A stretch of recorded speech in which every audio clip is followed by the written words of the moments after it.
He vapes like you as well. That's funny. That's funny. Like it's just funny that you guys both vape. Wow. I did it because of when you hunt.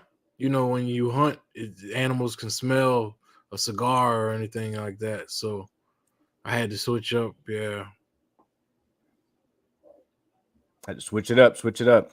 All right, Yeah. guys. We are live. We are back. We are back. Welcome to another live session of AGG Gun Nation, guys. So let me go ahead and run our intro, bring our co-host on here. We're gonna get started. We got a special guest for you guys today, so tune in, stay tuned, guys. Here we go.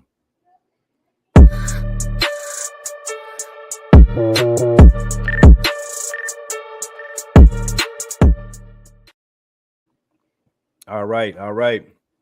We are back. We are live in effect. And we have our special guest today, Sergeant War Dog. He is also in our 2A community. He is a former Marine, a war veteran, 3 tours, a 3-tour war veteran. So he's definitely versed and knows what he's talking about here. So I definitely want to make sure that we give Mr. Sergeant War Dog a warm welcome to the AGG Nation, guys. So let's welcome him to the AGG Nation. Hey, thanks, man. That's love. I appreciate it. Yeah, appreciate it. Yeah, I think the biggest thing. Thank you for your service, brother.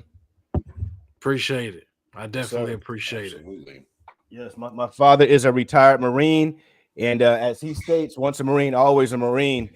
And you know, love that dedication and service. So I grew up a portion of my life as what they call a military brat. Yeah. So yeah, I wouldn't call it much of a military brat, but hey, that's what they want to call it. I'll rock with it. But hey, man, glad to have you. Glad to have you, brother. I'm super excited to have you on today's show. Yeah. And if you could, man, spend a couple of minutes, you know, giving the audience a little bit about your background, you know, who you are, where you're from, and what got you into the 2A community, and what it is that you are known for, and what do you all hear about? Sure, man. I am a kid from Orlando, Florida, boss. Okay. I always had a passion for SWAT teams and protecting people. So I knew I knew that in order for me to protect people at the highest levels that I wanted to go to, I was going to need either military or the law enforcement experience plus a degree. I knew that if I could get the gun experience and have the schooling down, I could jump onto any organization I wanted to. So Absolutely. for me the journey began by figuring that the Marine infantry was was basically like the varsity to me. You know what I mean? And I felt that I could run with them. I had to prove to myself that I could run with them. And I decided to join the infantry. And then, like I told you, I love SWAT teams. So you could still be in the infantry though and be like a mortarman or be a heavy machine gunner. But I had that idea of being a fast moving SWAT guy.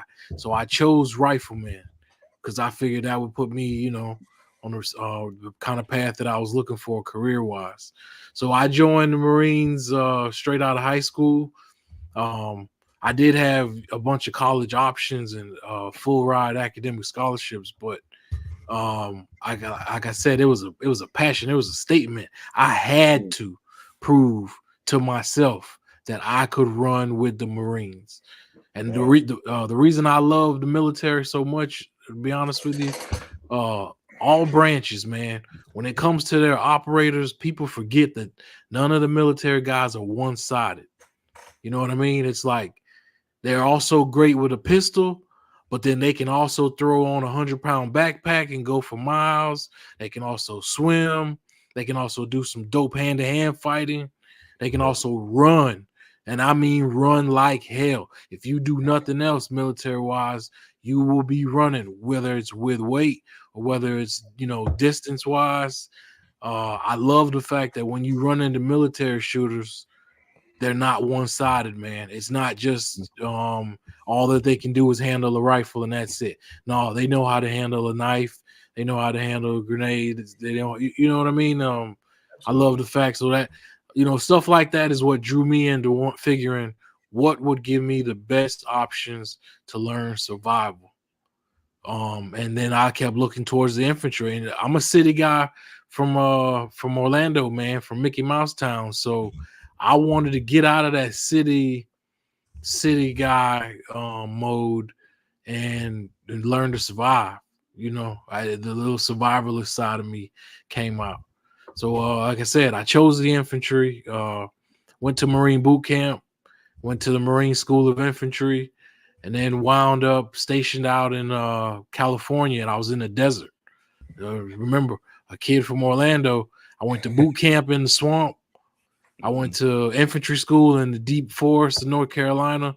Now they send me to the desert, bro, from Florida. They send me straight, you know what I mean? I used to be like 3 shades lighter in terms of being dark than I am because of, you know. Man, what was the name of that station, bro? What was the name of that base? 29 Palms, California. 29. I knew it was 29 Palms. It had to be out there in the desert. Yeah, I was stationed in 29 Palms, and I gotta admit, compared to the woods, to the jungle, the desert is its own beast. You know what I mean? The desert presents its own issues with survival, with using the bathroom, with trying to eat. You know, it's just a totally different beast. That's about all I can say. Long story short, though, I got sent to Iraq 3 times. So I joined at 18, and when I left the country to go into Kuwait, I was an 18-year-old. I was carrying the M249 squad automatic weapon, the SAW. And when the border, my bad. As soon as I got there, I did turn 19 though. So I ended up spending my 19th birthday in Kuwait, training, preparing. Because a lot of people don't really know or realize when you go to deploy anywhere, just because we aren't at war yet, it doesn't mean anybody's, you know, just sitting on the ground or joking or playing cards all day. No, you out there getting it. You out there grinding. You out there preparing for every single scenario possible, whether it's something as simple as being shot at from the right or dealing with a sniper with on your left side. So I woke up during training out there, got sent to Iraq 3 straight times, and I'll go into that with any problems if you don't want me to. I mean, if you don't mind. But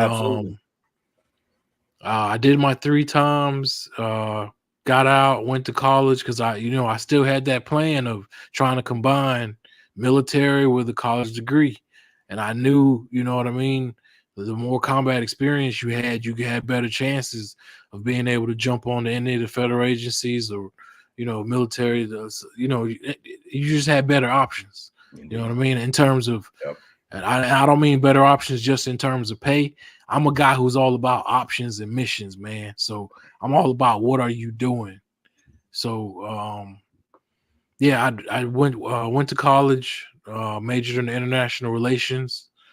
I also was able to keep my security clearance active by working at Lockheed Martin overnight doing armed security. So I would go. I couldn't sleep after the war anyway, so I'd go to school during the day full time, do armed security overnight full time, and like I said, it was helping to keep my security clearance active, right?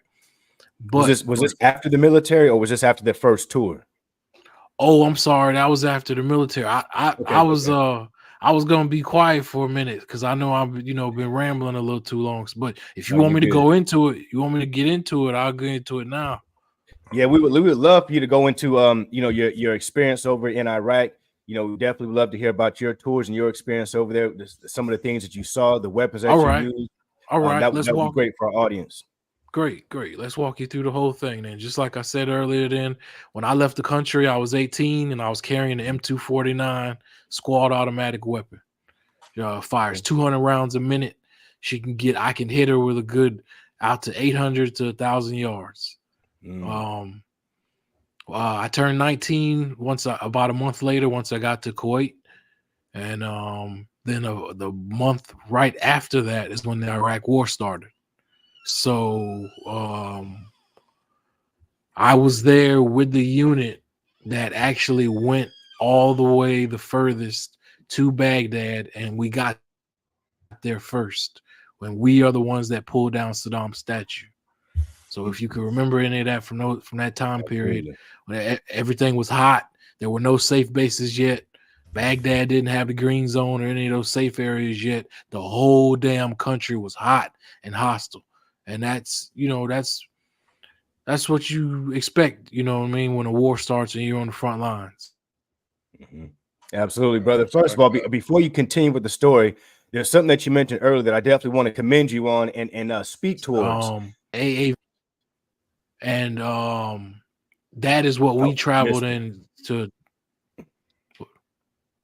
That's what we traveled in across the country, was an amphibious assault vehicle, an AAV.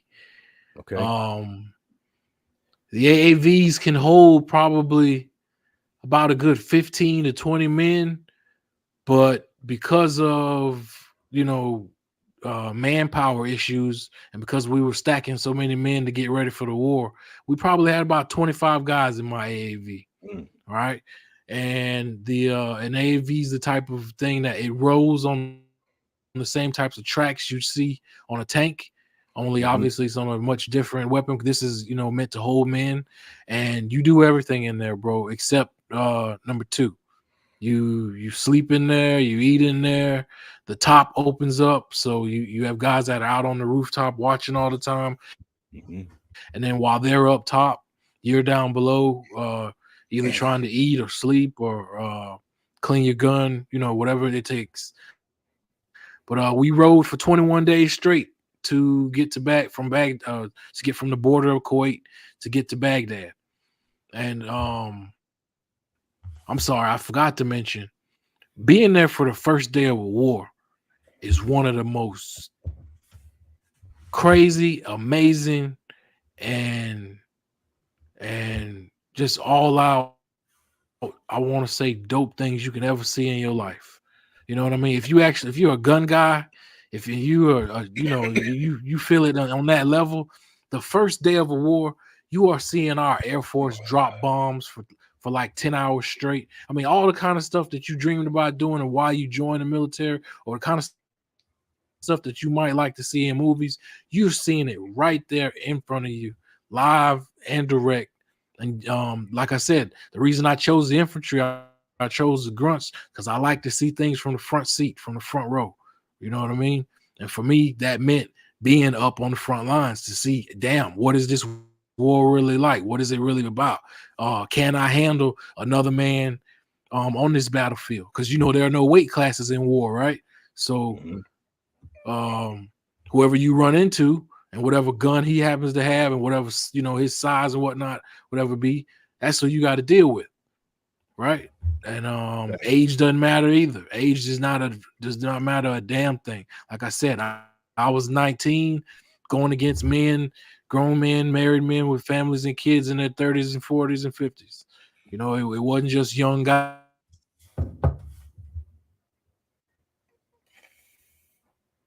Breaking up a little bit. No weight classes, no age.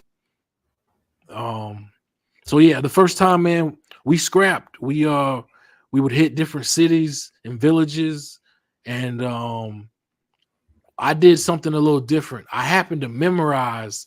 They give us these little Arabic translation cards, right?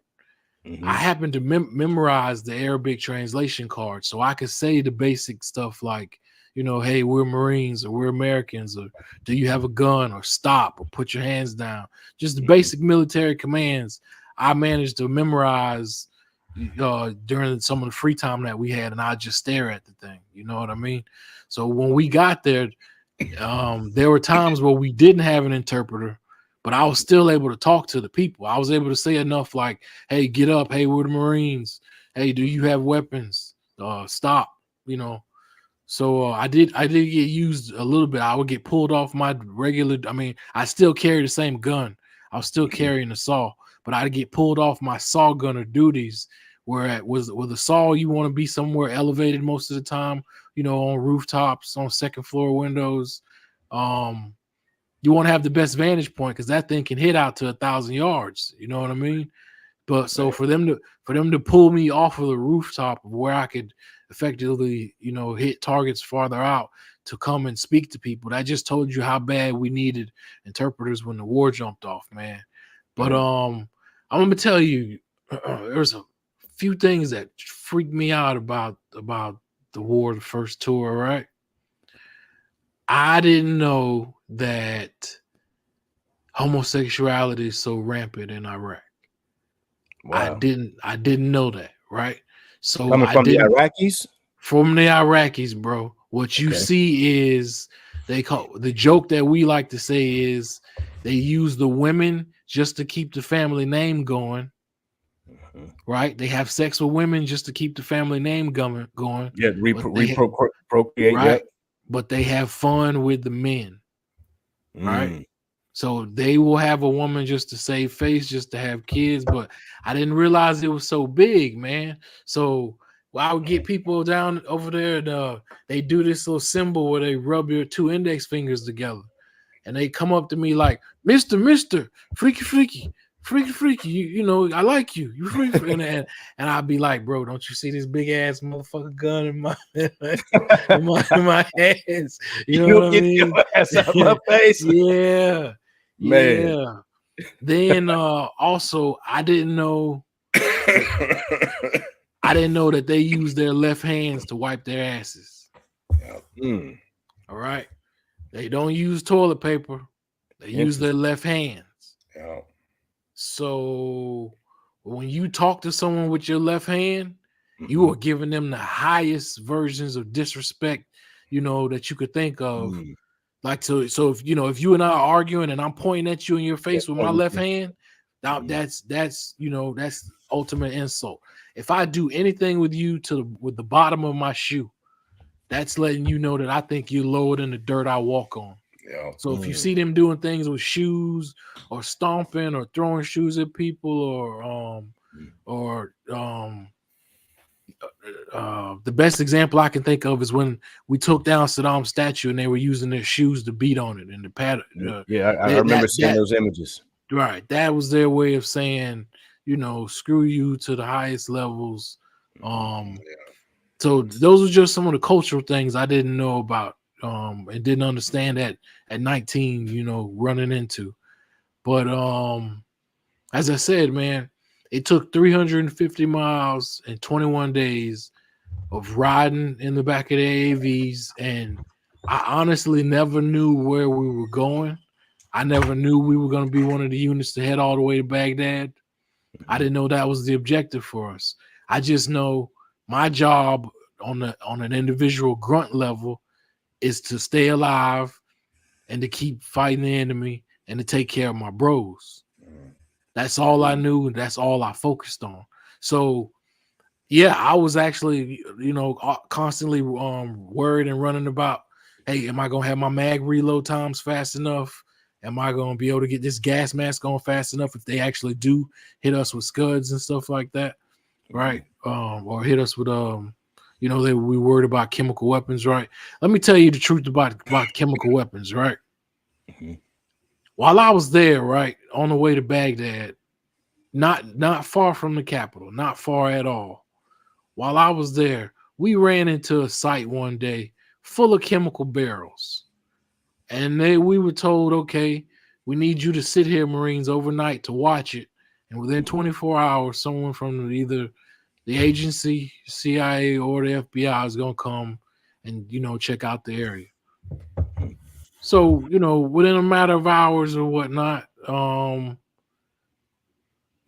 they come and they say the site's fine, I guess. But that's the thing is, with me being a grunt, I'm not supposed to be worried about any of that after the lines type of stuff. You know what I mean? So I needed to be ready for the next hit. We all needed to be ready for the next hit.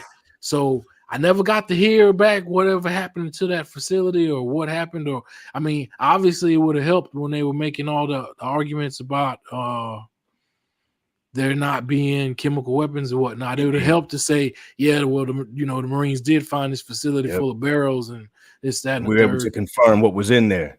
Right. But I never got to hear back on stuff like that. And then at my level, man, I was only like a private first class, 19 years old. At my level, you don't ask questions. You feel me?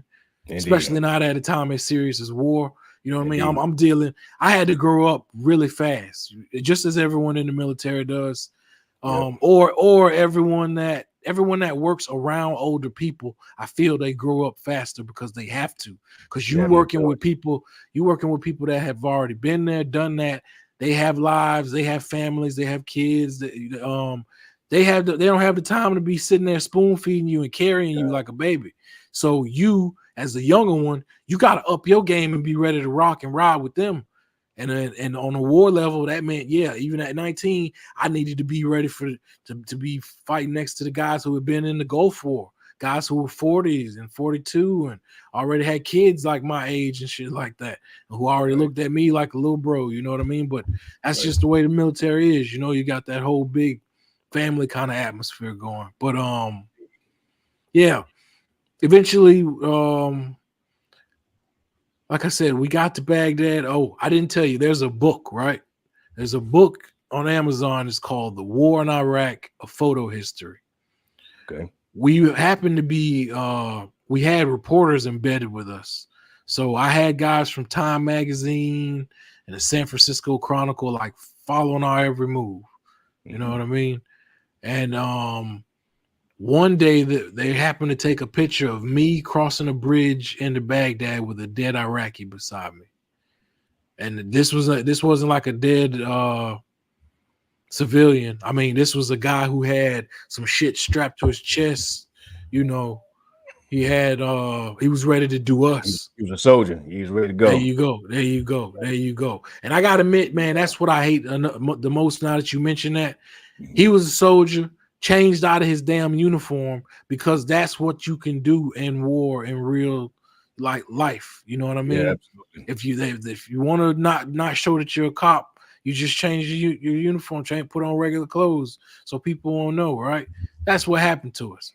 You had, some of their trained military guys who they would do one or two things in terms of surrendering. All right. They were waving white flags. If they had white t-shirts, they were waving their white shirts. If they had on nothing but white boxes, they would strip down the white boxes. And that's what you had, was guys in white, in white boxes. You know what I mean? Ready to surrender.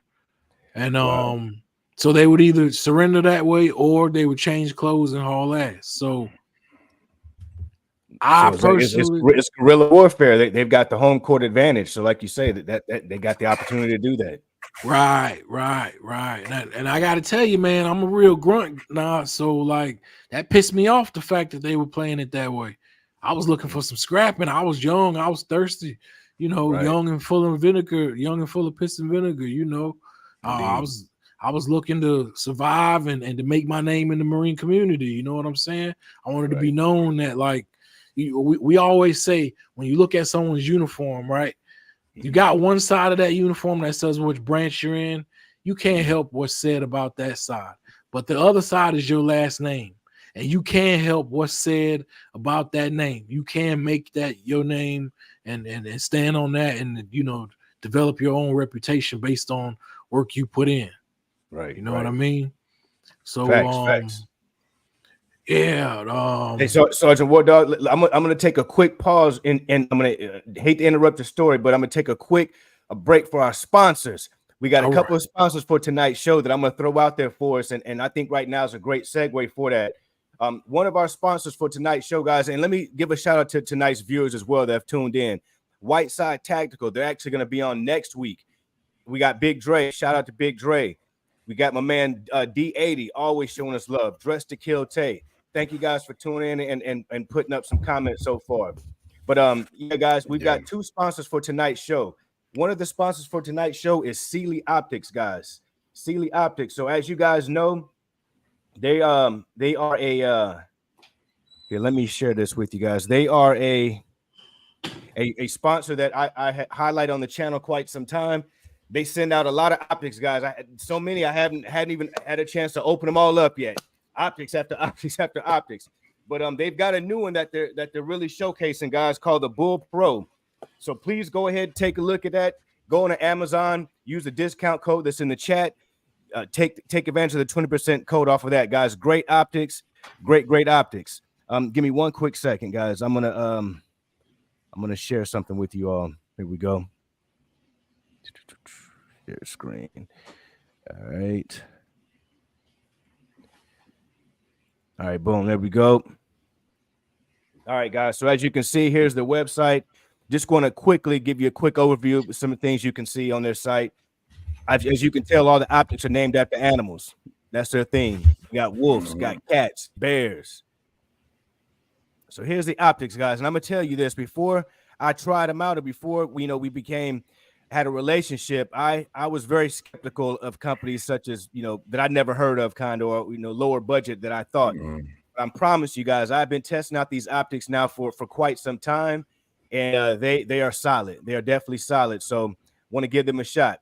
Our second sponsor for tonight, guys, is Mark 1 Ammo. Mark 1 Ammo, as you can see with the hat I'm wearing and the can of ammo they sent out. They sent me out a couple of cans so far, hundreds and hundreds and hundreds of rounds. Great prices, guys. Head on over to this website, Mark 1 Ammunition. Use discount code AGG10. They'll take care of you guys over there. So that's it, man. That's the end of my duties for my sponsors. Let me get back to the show, guys. Let me get back to the show. But again, guys, head on over, take advantage of them codes. But tonight, if you're just tuning in, we've got Sergeant War Dog with us. Make sure you guys subscribe to his channel. Take a look at what he's got going on Instagram. Go support this brother. He has dedicated his life for fighting for our freedom. He's a fellow veteran such as myself. So anytime we have veterans on the show, we always roll out the red carpet for him. So thank you so much, Sergeant War Dog. We're gonna let you continue with your great stories that you're reeling us in. You're reeling us in. So I'm picturing everything you're saying as you say it. So don't let me interrupt you again. Please continue, brother.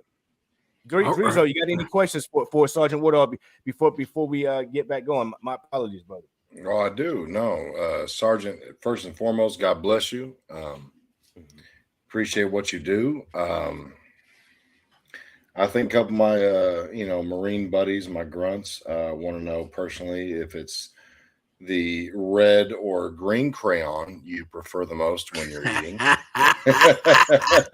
It's orange, bro. It's always the orange one. God damn it. We got that out of the way for the inside jokes. It is always the correct answer. Absolutely. No, but brother, so you ran the SAW. SAW is one of my dream guns. Obviously, I live and breathe by 5.56 and 223. So what grain did you run through the SAW? Was that a 77? Did you run a 55, 62 variant? I mean, what did you have in there? I'm curious. We happen to have that 77. Because you're looking for heavier knockdown, as heavy as knockdown power as possible when on the military level. You know what I'm saying? Yeah, right. I got you, and that's nasty. Yeah, yeah, bro. Yeah, that's a nasty round. My goodness, you do not want to get hit by one of them. No, hell no. But yeah, brother, definitely feel free to continue with the story. I know tonight's theme is infantry versus the SWAT. I know we hadn't discussed the SWAT just yet. All right. Yeah. We'll definitely get to that. But I did not want to slow up your momentum with what you got going. But man, this is your show, bro. Keep it growing. All right. I'm sorry. See, the problem is I don't get to talk this open and free to people that actually want to hear it. So, indeed, right. I'm sorry about I'll give you no apologies. Don't apologize. You part of the AGG Nation. You got a home. Anytime you want to come and share, you are free to come and share on this show, man. Our listeners would love to hear everything you've got to share. And again, as a veteran myself, you are always welcome. We welcome all veterans here, no matter what's the situation. Feel free to speak, brother. Yes, sir. Right. First off, let me say, everything that I'm saying and I'm talking about, I have in a book called The War Dog Trail, but the book's not out yet. I just submitted it and it got accepted by 2 publishers, so nice. It will be coming out soon. But everything I'm saying is the same exact, word for word stories that were there. But so we can start talking about infantry versus SWAT and grunts versus police officers. Let's do it. Let me fast forward through the rest of it. So sure. I went to Iraq the first time. Second time, I started out in Japan. We were supposed to just have 7 months of chilling in Japan and learning jungle training. And after 2 months there, got sent back to Iraq again. What part So of Japan? What did they send you to? Okinawa. Okinawa. Okay, gotcha. Yeah, Camp Schwab area, Okinawa. Yeah, my father was stationed in Iwakuni, right on the mainland, which is still southern Japan, but it's not quite as southern as Okinawa. All right, gotcha. Sir. So we get called back, and we thought we were going to be doing, like hearts and minds missions, because the way they kept explaining everything to us for that second tour was that, hey, you're not going to be on full hit mode, all right? You're not going to be on full kill mode anymore. We already, hit the country hard, and we fought them. Now we're there to help them rebuild and regrow. So we went back the second time thinking, we were going to be on a whole other mission, and we'd just be handing out food and stuff like that, humanitarian stuff. Yeah. Until we got there and Fallujah went down. All right. Once the Blackwater guys were killed, my unit was pulled out of an area that was closer to the Syrian border, and we were brought into Fallujah. So I promise you on everything as I sit here, I was a part of the very first Marine guys on the ground that went into houses and fought city to city, street to street. It's called Operation Vigilant Resolve. That was where we had 4 American contractors, the Blackwater guys. Yep. They were not supposed to go into Fallujah by themselves. They went in with one Humvee. I mean, not Humvee, because these weren't military guys. They were civilians working for the security contracting firm Blackwater. They went in on their own though, because they wanted to take a shortcut through Fallujah to get to where they were going. Bad idea. The guys in Fallujah, they killed them. They hung their bodies up. They drugged their bodies, tied them up to chains, up to SUVs, and drug them throughout the streets. They got real bad. They got real crucial with it. So that was the former contractors from SF, correct? Is what you're speaking about? Yep. Right after they were hit, I was a part of the hit on Fallujah itself. Right? And the reason, all right, it's real controversial, but the reason that we were stopped by Congress and by the president from taking over Fallujah that first time was because they were showing Iraqi civilians that were being injured, and then someone put the report out that there were like 600 casualties. So they got the idea that we were beating up on the people, and that and it wasn't like that at all. Trust me, it wasn't like that. They were bona fide fighters in Fallujah. They were people that really wanted to come get some. They were Muslims from other countries that if they had a beef with America, they knew Fallujah was the place to come, that you can get that action. And that's where, that's where a lot of that went down at. So a lot of names got made, a lot of stripes got earned off the hit on Fallujah. But we did the Fallujah hit, man, got out, got sent back a third time, bro. And then while we were back home, that second time was when the second battle of Fallujah happened in November of 2004. The major battle that everyone knows about. I happened to be back in the States when that one happened, but I was following it intensely, to see what was happening with my brothers and the friends that I knew out there. Got sent back to Fallujah for a third tour where I turned 21. So I turned 19, 20, and 21 during the war. Wow. Out there, balls to the wall with a gun in my hand. You know what I mean? And getting paid for it. All right. I like to joke. I like to call it killing on direct deposit, but that's what it was to me. Because we were still getting, and then the fact that there was nowhere you could spend your money. So you were just saving. You get what I'm saying? You were just doing your part in the war and fighting guys. And I want to really take a real quick second to note that people have to realize in war, you don't just fight when you're mad, because it's a job. So the same way everybody goes to their job every day, they go when they're sick, when they don't feel well, when they're tired. being in the war is the same damn way. You still have to fight and put up with fighting when you're tired, when you don't feel like it, when you want the day off. And you know what? People don't actually realize there are no days off, right? Yeah, you could be in some, and I say that because you're still in the country. All right. Thanks. So you can say, yeah, I was off and I was at a safe base nearby and I was able to relax for a few days and use the internet and call home and eat some hot food. Yeah. But for those of us that are grunts, we live in the city with the people, or we live in the dirt with the people. You know what I mean? And like I said, being a city boy from Florida, Orlando, I'm real proud to say that I know how to survive in different environments and all like that.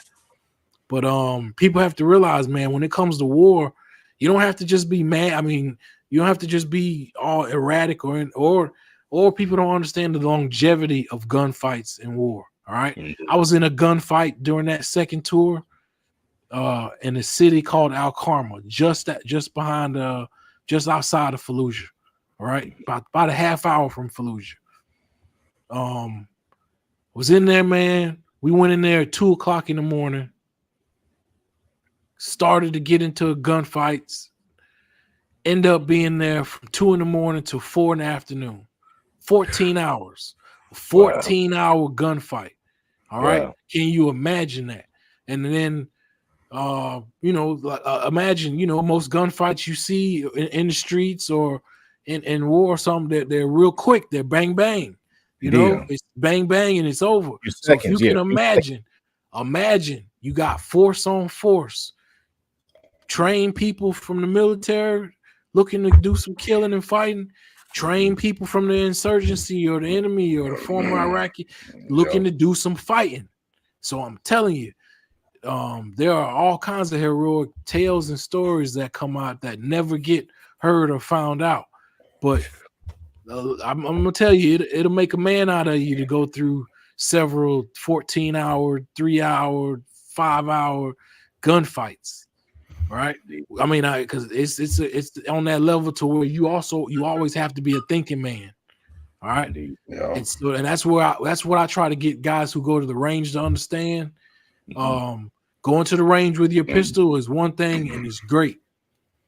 But you got to open your mind to when you're in war, you're going so much farther past just the range and that target. You are walking everywhere that you would walk in a car.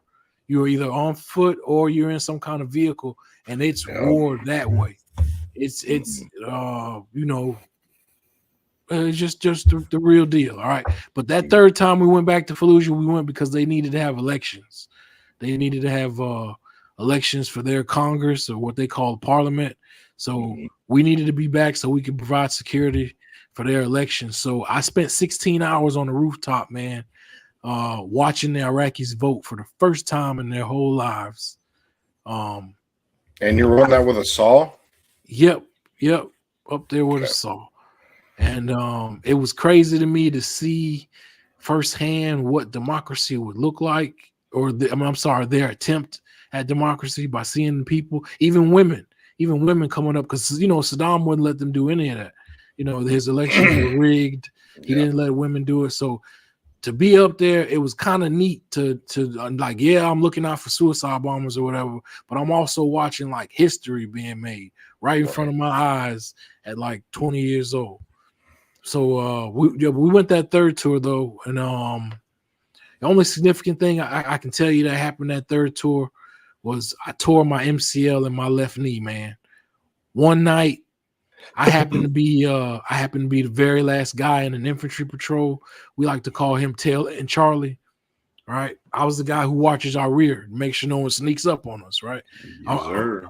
I don't know. I like to feel I'm real good at catching people before they catch the drop on us, because no one likes to have someone else catch the drop on them, man. I don't care where you are. I don't care what part of life it is, whether it's with a gun in your hand or just dealing with some unexpected bill. Nobody likes to have the drop, put on them like that. So I was watching Tail End Charlie. There was a hole blown in the middle of the street, though. I don't know if it was blown by an artillery round or blown by a car bomb, but it blew a 7-foot hole in the middle of the street. Now, as we're walking past this, you know, it's nighttime, so there's no talking. We're doing, you know, hand and arm signals, or there's certain way, you know, we might press buttons on our microphone, on our microphones to let each other know we're moving or whatnot. No one tells me, none of the other 8 to 12 guys in front of me takes the time to tell me that there's a hole up right there in front of me. So they know if I'm watching the back, I'm so focused on the back, I don't know what, you know, what's coming up or whatnot, you know? Right. So I get to a certain intersection, I'm watching the back, and then as I turn around to watch the front again, I fell 7 feet into that water. I mean, into that road, and it was full of jagged rocks from the road, from the asphalt. It had a little bit of water in it. I swallowed some of the water, which pissed me off because, you know, I don't know what's in Middle Eastern street water like that. You know what I mean? I could have been, you know, Anything. I could have got messed up heavily off of that. So I had to have we had to have some of our own what I like to call, similar to SWAT guys, our quick reaction force guys came. They picked me up and whatnot. And then I finished that third tour, man. And then afterwards, I went to college, got married, had kids, but for some reason, everything I did came back. Everything I did and I forgot came back on me hard. And it happened about 2 years after I got out, 2.5 years. Everything, all the memories I had not thought about or that I just had let go of, they all came back. And I had a hard time dealing with it. And only thing I could think of, to be honest with you, was suicide, man. That was where that was the only option that I kept finding to be what would work. Indeed. So I want to speak on that too, Sergeant Wardog. Definitely, that's a topic that mental health for former military, for men in general out here, is a huge topic. So I applaud you and I appreciate you for having the courage to share that with our audience, because, you know, not a lot of, as men, we've got to stay stoic. That's the expectation, you know, remove emotions, fight through it. And that is what we do. We get the job done, but at some point, there needs to be a decompression period. There needs to be a period to kind of decompress from that so that you're not holding and harboring so much. And brother, I'm not going to pretend to be a war veteran because I've never seen war the way that you've seen it. I can only imagine. The turmoil, psychological, like you say, the memories, the visions, all of it hitting you all at once, and not having people who are around you who can necessarily relate. They have no clue what you're talking about. They've never been to the military. They went from high school to working at whatever job they're at. So their idea is not like yours. So again, brother, I want to applaud you for that. And really quickly, before we continue, I want to take a quick 5-second silence, guys, for all of our fallen soldiers who have shed blood for this country, all of our former veterans who have dedicated their lives and time for this country, guys. So if you can give us 5 seconds of silence, I would appreciate that.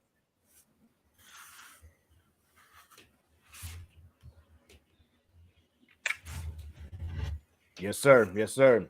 All right, brother. It's right back at you, man. It's your floor.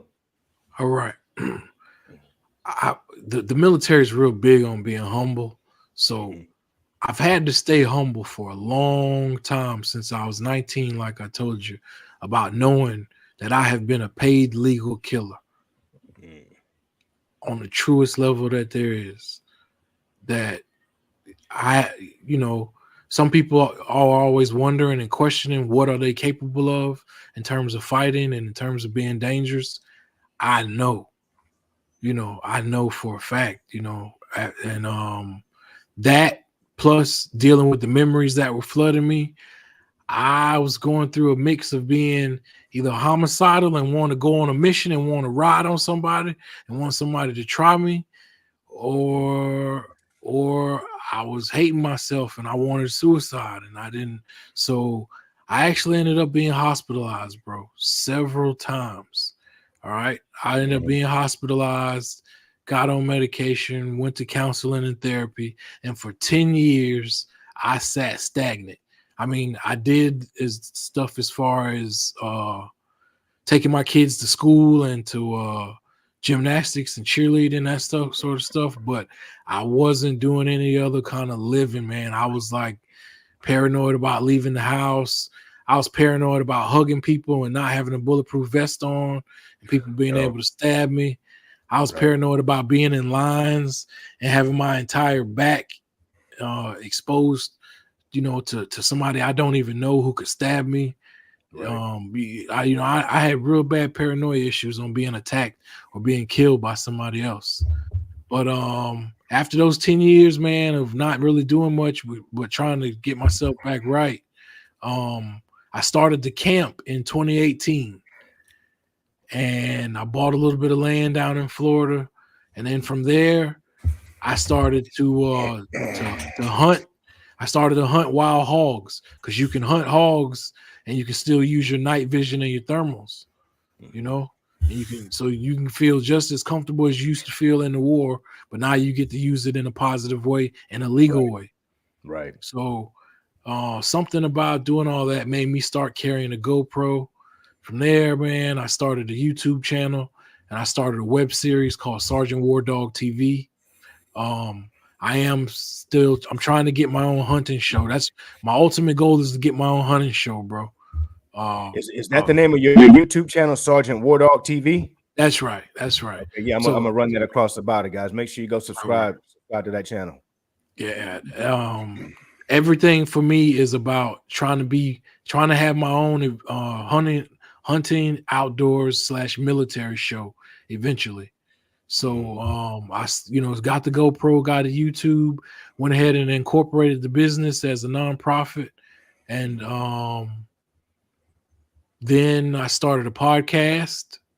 Then I just told you I just submitted the book to publishers within the last 2 to 3 days. And then the land that I bought in Florida, right? I turned it into what I call, you can check it out at campdoghouse.org. Okay. Is that in the Orlando area? Yeah, it's probably about an hour outside of Orlando.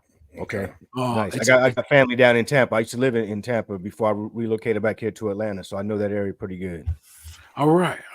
I got Camp Doghouse, and that is a homeless war veterans camp. It's gonna be I'm gonna use my land to try to get 5 to 10 RVs and campers. I'm gonna try to put 2 men in each RV, and we're gonna live off grid. I mean, and when I say we, I mean there will be nights that I spend with them, but I gotta get back to my wife and kids. But those are the 4 little parts of SgtWarDawgTV, though, man. It's got you got the web series, the TV show part. And for those, everybody that knows about SHOT Show, we are media members for this next SHOT Show coming up. So we will be one of the 26 guys. Yeah, in Vegas, we will be one of the individuals that we got invited to 5 companies to their range days. So we will be shooting brand new guns for SgtWarDawgTV. We got invited to shoot with Glock, Horizon Firearms, Radian Weapons, Cadix Defense, and Mitchell Defense. Okay. So we will be at Range Day, and we'll be obviously on the SHOT Show as media members, man. So we'll be with some of the ones that have permission to record and do interviews with the companies that are there. Okay. So it's just letting you know the levels, though. It's just SgtWarDawgTV, the TV show, which you can find at SgtWarDawgTV.com. Or we're real big on Instagram. We got like 67,000 followers on Instagram for SgtWarDawgTV. And then there's the book, the podcast, and my homeless Camp Doghouse. Nice. Yeah. Now, I'm sorry. I talk way too much, but that's only because y'all let me, for the first time, talk about the war. I don't usually I don't usually get permission to talk about the war to people who understand what the hell I'm talking about. And I know both of y'all get it. Both of y'all understand it. So I'm sorry, my bad on that. I don't get that often to talk to some real dudes like y'all who can listen to me talking about the war. So, but basic gist of what I want to get to in infantry versus SWAT tactics is that the infantry does things in a more savage way, a non-polite way. I mean, we're allowed to just aim our guns at you. You know what I mean? SWAT team, with them being police, they have to go through obviously way more levels of escalation and justification before you can have them aiming at you and them giving you commands or putting their hands on you. Infantry is the exact opposite. Infantry's balls to the wall. We're grabbing, we're coming to capture a kill, right? And so even when it comes to tactics, the reason you have special operators and special forces and special teams or smaller numbers is because they know if you send the big group of us, the infantry, you're going to get full, death and destruction. We're going to go to kill everything moving if that happens to be the order to operate. But with SWAT teams or with small special forces teams, that gives you that precision. So it's taking you out of just being this wild, barbarian, savage kind of fighter to now being actually precise marksman like, so that you can go in and deal with a hostage rescue situation, so that you can like an infantry guy's just gonna come in and shoot. All right, a SWAT guy's gonna come in and stop and hold and assess, and they're gonna wait till the last minute. Everything is all about, for one, preserving life, two, being justified, right? Being justified legally as to when they can do things to you. Yeah. Right. So we could go on for a while about it and any other levels you guys would like to. But for me, that's the basic gist of where I stand with infantry versus SWAT tactics, is that you got your one guy that's just guerrilla mobbing and fighting as an infantry guy, as a grunt. You got your other guy who's coming to you more refined. He's got more precise shooting skills. He's got a much better job at holding himself in place and not showing his wild side. He's better being comfortable and quiet and calculating and stunning and strategic in that way. Yeah. Drizo. No, I agree with that completely. From all the training I've had, obviously I'm never gonna compare myself to either one of y'all, but from having the preparation from SWAT, ATF, Air Force Infantry, SF. I feel like, a SWAT team is a defensive, offensive operation. And I feel like if you send anybody in who's infantry, first, second line outside of SF, you can take 3 to 6 guys of an SF team and you can clear out a whole fucking city and no one's ever going to know you're there. That takes a whole different line of execution, of patience, of tenacity that cannot be trained but is built, and that's why it's so selective to be an SF. You can execute precision, surgery, if you will, and get something done, and the Dallas Morning News won't know for 3 weeks after you were there. Whereas SWAT is, we've got 1-2 guys, and we're going to send in 15 with an armored car, and we've got a tank, and we've got a white van outside with operators. I think it's more elevated to a degree of overkill, if you will. SWAT teams do teach you a lot of offensive tactics in a defensive way, but I think if anybody who's military operative or anybody who's ever been in SF, it's a pleasure and an honor to learn that invaluable information to be able to protect your family, yourself, and the people around you, versus SWAT, where it's Hey man, if it's me and 60 my buddies, like, hey, we can kick in a door and 4 of us will survive guaranteed, but there's no strategy to it, if you will. That's my take on it. Indeed. Now, let me ask you this, brother.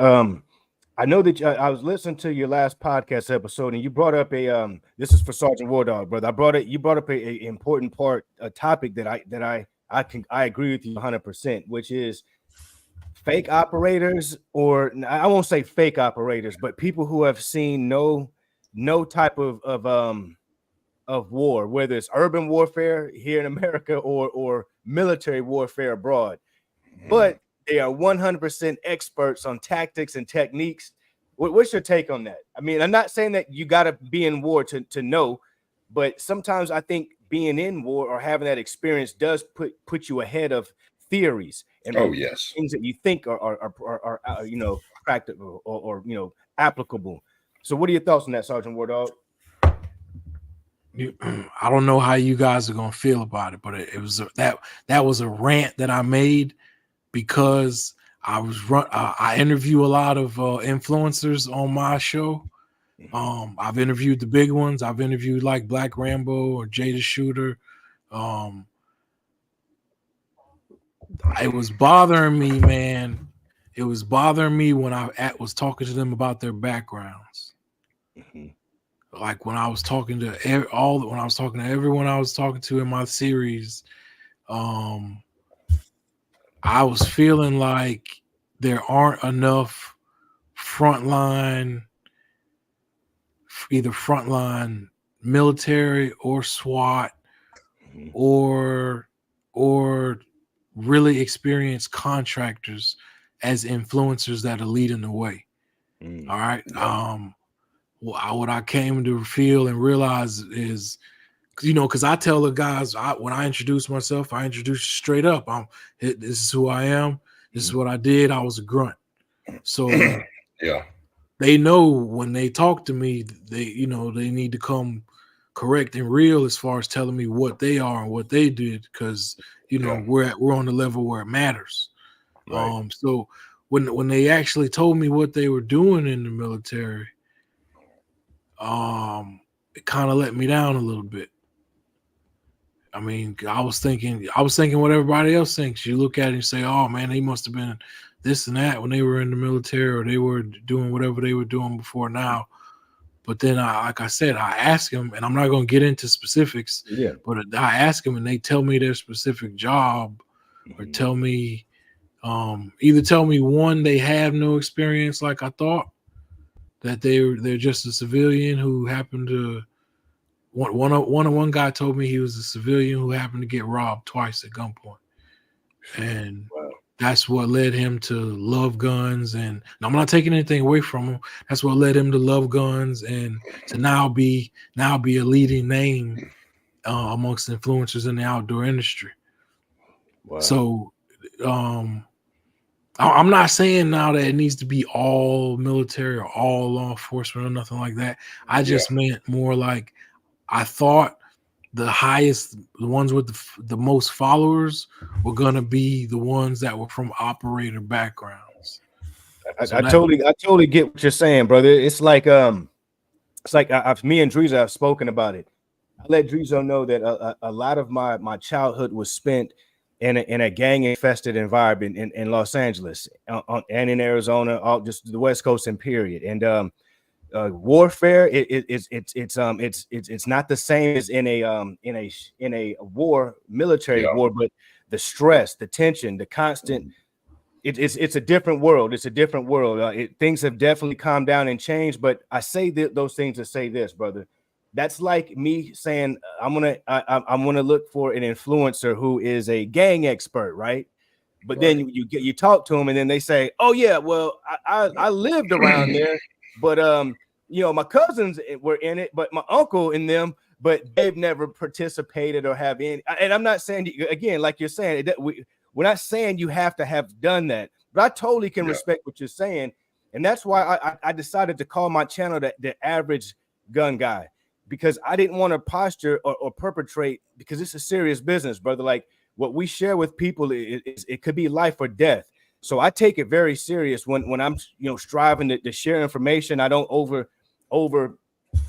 project who I am or who I'm not. I let everybody know I'm learning. I learned from brothers like Sergeant War Dog. Yes, I was in the military. Yes, I was in the combat communication unit, but I never saw anything like this brother has saw. So why would I pretend, or why would I not shut up and learn when someone like Sergeant War Dog is talking, so that I can learn, I can get better techniques. So man, no need to apologize, brother. And I'm sure those brothers that you are speaking don't take it personally either, because they know what their experience and level of of training is or isn't. So I don't think they take it personally either. It's just someone like yourself comes up with the experience, with the training, it could probably be a little intimidating.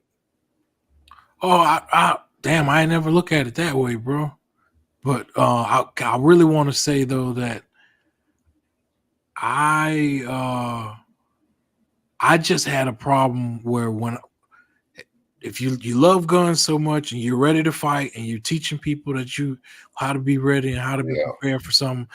Well, when you were in uniform and you had a chance to choose a job that involved violence and guns all day and you know what I mean? When you were for those that were in the military, it just surprised me that okay, when you had that chance to be this gun guy that you've now become, you didn't take it.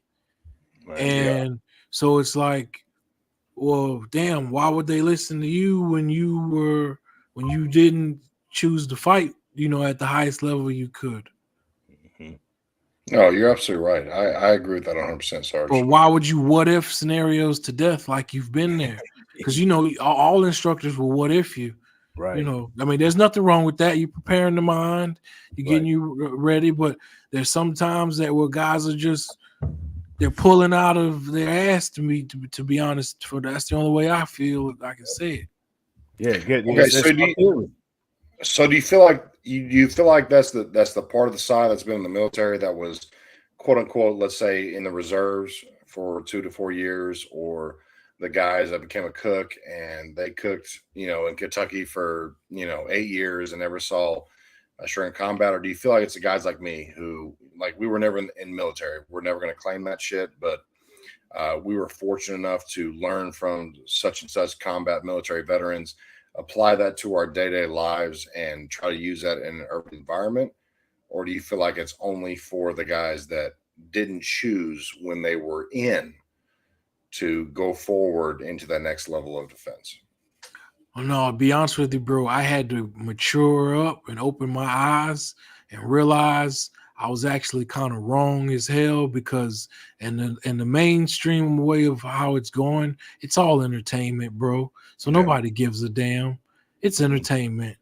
All right. Nobody, you know what I mean? The individually you might want to get nitpick with it but what I had to tell myself is, rather than trying to in any way look at this where I am ended up judging another man, which I don't like to do, because I'm, nobody to be judging anybody with my crazy ass.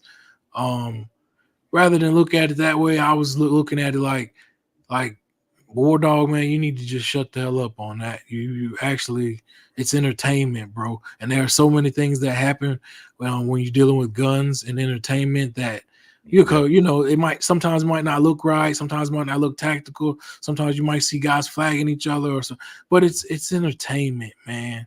Right. I had to open my eyes to say, you know what, chill out. It's entertainment. So if people like it, like this guy or that guy, because he does whatever, whatever reason that people like people that they like, right? Right. You can't knock the guy for that. He's got a talent. He's got a skill. He's got something that people like to see, and he's got control of an audience. So in the end, it's entertainment, and can't knock him. You know what I mean? Because if you're gonna knock him, you'd have to knock every actor you see that tries to portray the police and the military also. Indeed. You know what I mean? Yeah, we got to knock Keanu Reeves, get him out of there. He's acting, he's faking. He's faking. But yeah, brother, I like that, man. I like that take, man. And that does speak a lot to maturity, brother, and just being open-minded, because like you say, I mean, we can learn from a lot of people, but I think again, I think you got to be very careful with perpetrating to be like an expert versus being entertainment wise. I made a video maybe a month ago. I got another sponsor of mine or a relationship that I have is with Laser Ammo.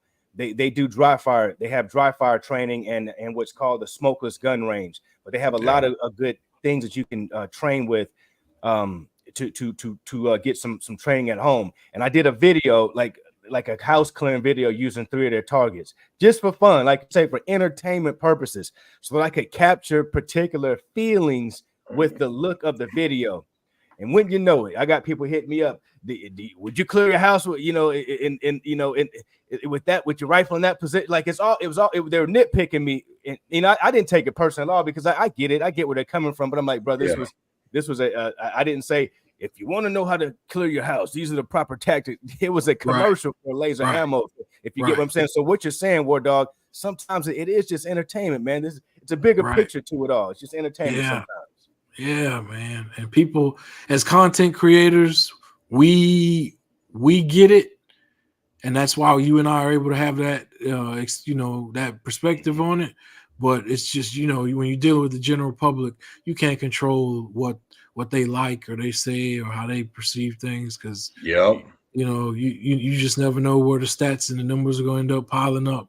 And so when they pile up in the numbers of different particular individuals or influencers that you like or don't like, you can't really knock them for having fans, because in an entertainment way, they are entertaining people.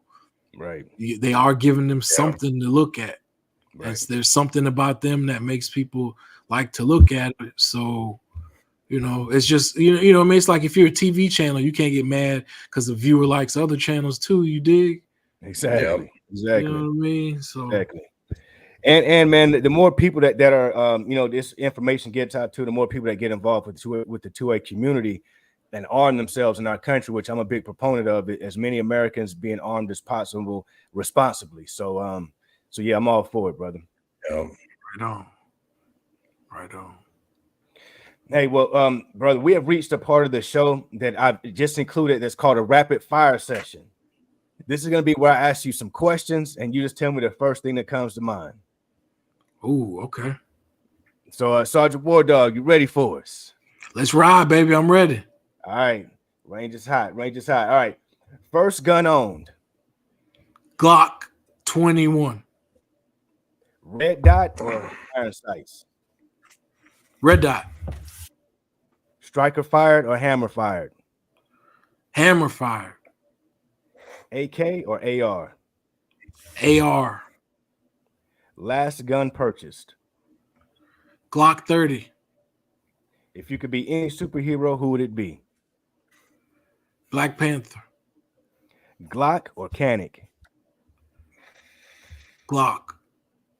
Delta Force or Navy SEALs? Delta. Indoor range or outdoor range? Outdoor. If you could have any gun, what would it be? That new 12 gauge that John Wick's got. Ooh, nice. Nice one. And final question, Sergeant War Dog. If you had one wish, brother, what would that one wish be? I wish I could help as many homeless war veterans down here in Central Florida to be able to come live in my campers, man, as possible. I wish I could get the ball rolling on that and get it up ASAP, because I feel like it's something that nags me like every day. Like I'm not doing that. It's not accomplished. I don't have guys living in here yet. I don't have guys off the streets yet. So it's something that nags at me. So I wish that I could help the homeless war veteran community in Orlando as soon as possible, man. Brother, we've definitely got to connect offline. You know, I'm in real estate. That's what I do, you know, to make a living. So I've got a lot of connections in Florida, especially in Central Florida as well. So I'll see what I can do, brother, as far as somebody who makes sense to connect with a former veteran or someone who supports veteran causes, because you've got a great cause, brother. And I think that all it takes is for the right people to get behind you, and your vision will manifest itself, and you'll have all the assistance and all the help you need, because the idea is righteous for sure. That's right. That's right. Right on. I appreciate that, boss. Appreciate And I know appreciate here in both. Dallas. And I know here in Dallas, man, anybody looking for positions, you know, in restaurants and bars, by all means, they're veterans. They come to the front line first for me too. So I'm right there with you, man. Yes, sir. Yes, sir. Sergeant War Dog, brother, any final thoughts you want to leave with our audience before we get you out of here, man? We've kept you for over an hour. I mean, I can keep you for another hour, man, but out of respect for your time, I know you're on the East Coast like me. I know it's getting a little late, brother. But any final parting thoughts that you want to leave with our audience before we do get you out of here? Oh no, bro. I'm wide open. We could talk, longer if you want. We could talk about the war or if you wanted to, man. Indeed. Hey, Drizo, you got some more time, brother? I definitely got a little bit more time to spend. I mean, I got a little more time, man. I'm about to go refill the drink real quick, but yeah, trust me, we can do this all night. Understood, man. But we'll handle your business with that drink, man. But yeah, we could definitely go keep this thing rolling. Keep it rolling for at least another 30 minutes or so. We would love to hear some more of your insight on your take on your experiences on war. Also your experiences or your take on what gear do you suggest people get to be a prepared citizen out here. Stuff like that is also a huge topic on our channels. What preparedness gear and equipment should you get? Yes, sir. Oh, snaps, man. Let's see. When you mean what type of gear, are we talking like brands or like if I were to come to you and say, hey, Sergeant War Dog, I'm just a regular citizen out here. I want to secure my home and I want to be prepared. It's getting a little hectic out here. It seems our borders are not secured as we want them to be. I'm not sure what could happen. What do you suggest I get to keep my home and family secure or safe as possible? Yeah. I'm gonna tell you to immediately go get trained in the most comfortable firearm that you could find that is, that works out for you and your situation. I'm gonna tell you to go get training immediately and as much tactical and first aid training as you can possibly get. Yeah, that's important, brother. That's important. And we're gonna have Whiteside Tactical on next week, and they're very big on that on first aid, especially. Yeah. So that's a topic that's really overlooked, and I'm not gonna pretend that I'm as prepared. I don't have my tourniquet on my belt, on my tack belt. There's things that I need to add as well that I take for granted because I'm saying to myself, that's not as urgent, but it's like any situation, you don't know when you're going to need anything. So that's something I definitely need to step up is getting some tourniquets, not just for myself, but ensure that my family members we've got enough for the family as well in case of a situation. Yeah. I feel you on that. I never realized it until, I actually thought about it, but because I'm used to being an infantry guy and a grunt, I'm actually a prepper, bro. I didn't realize it. I didn't realize it till I realized, I stopped and thought about what I was doing and I started looking at posts of what other preppers do. But I'm actually a prepper in a way. I mean, you're a prepper by nature, man. You sound like a prepper when you say you got your camp. I'm like, man, I'm gonna have to come out there and visit you, man. I'm gonna have to come out there and visit your camp. Yeah, see that, but that's the thing. Like even with the camp, I'm such a regular, just outdoors infantry guy that I didn't want to build the camp up. So every time I've been going for the last several years, I just put my tent up. You know what I mean? I've only in my life camped under war conditions. Wow. You know what I'm saying? I've only camped when I had to be silent. Camped when we couldn't make a lot of noise. I had not camped and had fun until 2018 when I went out there for the first time. So that was the first time I was ever. And you probably slept in a tent hundreds of nights. Yeah. But your first time is in 2018. You enjoyed it or having fun. Yeah. That's incredible, man. In 2018, man, I had that chance to get an AR-15 to get a handgun, which happened to be a Glock 30, and I just went off grid. I found this really cool place. It's in a city called Hollopaw, Florida, which is, like I said, about an hour from Orlando. And I found a landowners association. So what they do is you buy your individual land, your individual camp, and then you share the other 13,000 acres. So they have space in there for you to ride ATVs. They have a gun range area. They have a huge hunting area. And then all throughout this little area, man, you just see some of the most amazing creativity on how people will build up their own camps. I mean, people take it serious. Some people like cut their What's grass. the name of that city? Hollopaw. Hollopaw. Okay. HOLO Paw. HOLOPAW. Hollopaw. Got it. HOLOPAW. Man, I got to look into that. That sounds interesting. It's like it's an off-grid oasis. It has its own little private entrance gate, and only the owners have a key to it. And once you go inside, I call it a grunt paradise. To me, it's one of the few places where I can ride around with a gun and a beer at the same time, and nobody gives me a hard time. Indeed. Man, that sounds like a nice place, man. We definitely got to get out there. Is it a community that's by invite only to get on that land, or do you have to be on land to get on there? How does that work? Yeah, you just have to be an owner. So as long as as long as I'm there to open up the gate for somebody, they can come in with me. And same thing though on the way out, because they can get stuck on the way out if I'm not there to open the gate with my specific key.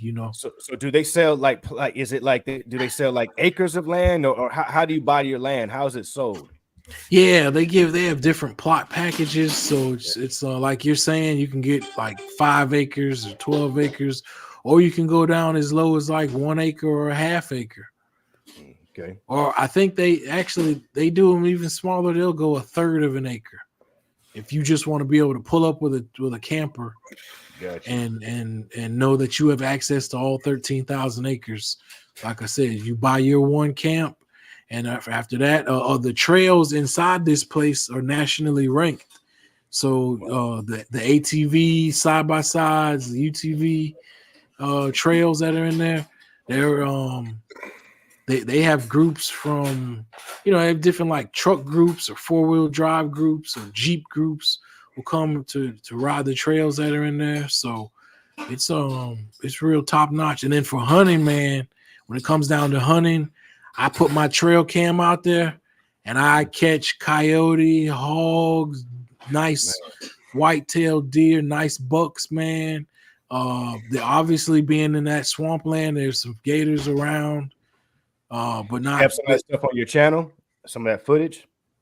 Yeah. But the problem is, man, I have not had a chance to show exactly what I want to do or what I can do, because I can't get a cameraman that's not afraid to go where I need to go. Gotcha. And that's been a problem. I feel that. That is killing me. So I've been doing my last 4 years just GoPro and then finding ways to attach something to a camera or stand it on top of something, or stand it on a backpack. But right, I am planning on linking up with a cameraman soon, man. And that's the problem, is I'm gonna have to pay the guy, right? But I mean, if I was able to just find a friend or best friend that actually had the time and that didn't mind going to the remote places I like going, because for me, anywhere I go is just as remote or foreign as going to Iraq or any other country that they send us to. You know what I mean? And so it feels comfortable actually. But then it gives me this renewed sense of like, let's see, like every time, you can imagine how excited I was every time I finally made it back to the States. Yeah. Every time I finally made it back to the States, you can imagine everything, because it's like, in a way, it was almost like being released from prison, man, because you get to get all your stuff back and all your life back. I mean, you come back and like People don't realize when you go to war, you say goodbye to everything and everything you love, but you're not doing it because you got in trouble and you're going to jail or prison. It's not like that. You're doing it. You're saying goodbye for a duty, for a reason, for a job. You're saying goodbye. So there are plenty of my friends who love their cars. You're saying goodbye to your car. Plenty of guys who loved, had their girlfriends or had their wives. You're saying goodbye to them. Everybody loved their kids. Everybody loved their kids. You got to say goodbye to them. And so, you're talking about people and things and animals and stuff like that, pets that you're saying goodbye to and that you're choosing to say goodbye to. You're getting paid to say goodbye to, but it's going to make you a little bit of a different person by spending so many precious days in a year away from, whatever a different type of lifestyle would give you. Indeed. Yeah. Yeah, it makes sense, man. Makes a lot of sense. I mean, you can't really be thinking about your car when you got your brother to defend and yourself, your back and your brother's back to watch, and you got to leave it alone. It makes clear sense. This is your new home. This is your new life. Everything else, it has no relevancy at all, none whatsoever. It's this next second that's most relevant. What's happening right now? How am I going to get to the end of this day? Get to tomorrow? I'm sure that's it. That's all we're thinking about. Bro, can I get down and dirty with you about two of the dopest missions I ever did? Let's do it, man. Let's do it. All right. And I'm going to admit on the air for the first time, a time when I actually gauged the enemy and I got mine. Right. All right. When we had the Blackwater guys get killed in Fallujah back in April 04, after they pulled us out of there, they sent us to this city where I was telling you I had this 14-hour gunfight at. All right. Now this place was considered like a reloading zone for the fighters that were going in and out of Fallujah. It's like, let's say Fallujah was the stage, right, of a play or something like that. Well, this city was the backstage, the behind the scenes. Gotcha. This city was where they would go to restock and refill on guns and ammo and refill up on their supplies that they needed and had, and then they would take that into Fallujah. This city was called Al Karma. All right. Like I told you, we went into this city at 2 a.m. So we were all night vision goggles and thermals on the hunt. I mean, it was so dope. As a matter of fact, I can remember riding down the street and you look at a house, right? And you would just see like 40 little what do you call it? 40 little dots, 40 little rays, 40 lines coming from the muzzles of everybody's weapon. Just circling these houses, circling them like Swiss cheese, like that. Like if anything would have happened, if people only knew how many holes there were with scopes and sights and night vision scopes already on these places, right? So we end up riding into this town, and we're riding in either Humvees or 7 tons, which are big truck, the big trucks we have that carry guys. And we got about 200 of us. It's a company of Marines. And a company is probably about 200 of us, and we had a good maybe 230 when you add all the attachments you get when you deploy, all the extra personnel like interpreters and medical personnel that get added to your unit. We're rolling in there at 2 a.m. and we know that this is a place that's right next to Fallujah. We know it's hot. We know that this is where they restocking with everything like that. So we come in and we're waiting. And as soon as we made entrance into the town, we ended up having to blow up a car that was on the road that was in front of us because, you know, they suspected it of being a car bomb. Mhm. So the Air Force had the Spectre gunship. And man, I have so much respect for every single thing that the Air Force does. I'm one of those kind of Marines, bro. I'm not into like bashing other branches and everything like that. I'm one of those guys who I know shit. I had my ass helped or saved by every branch. All right. I had medics from the Navy. I got into this 14-hour gunfight I'm about to tell you about with the Army. I had food from the Air Force, and I had the Air Force dropping their planes perfectly for me and taking out targets, right? And then yeah, so I've had the Air Force, I've had every branch help me one way or another. Nice. But we get into this city and we immediately start clearing everything. We start clearing every house, village, room, doorway.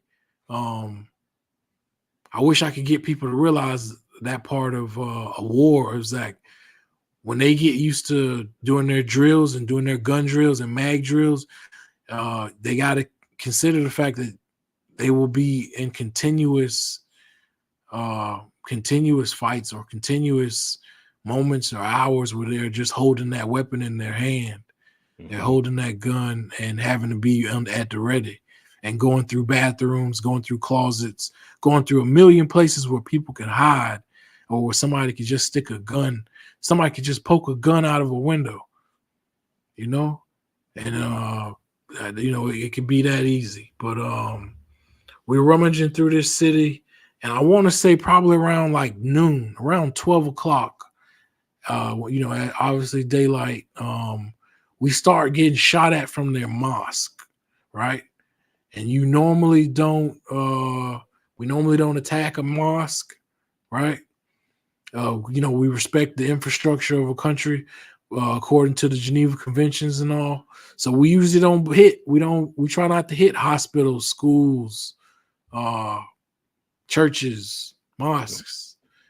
You know, stuff that's needed. Indeed. For the society that you know that's needed to survive for the community to survive. We try not to attack those unless we are being fired at from them. So when we start taking rounds from the mosque, oh well, then it's on. Indeed. We call an Air Force Spectre gunship. It drops 2 500-pound bombs on it and turns the whole damn building to ash, bro. To ash. You hear what I'm saying? AGG, you hear what I'm saying? Man, Turn the whole light off. Yes. Man. Turn the whole damn building, plus the guys that were inside trying to take us out, that were popping at us with AKs for hours and hours. Turn the whole damn scene into ash. Just like that. Yes. And bro, that was a crazy day, man. That was a crazy day. But how far away from you are these buildings when they're leveling these buildings like that? Ooh, I want to say like 300 yards. I got a perfect front row seat. And then because I'm on the rooftop of a building myself. I'm on the rooftop of a house myself, right? So that was the part I wanted to get to you about is so I'm up on there on a rooftop by myself and I'm watching what they call a palm grove. And a palm grove is nothing more than woods, right? Okay. Except instead of being the regular trees that we're used to over here, it's their trees. It's the type of trees that are normally growing over there. So they call them palm groves. I'm on top of this rooftop, right?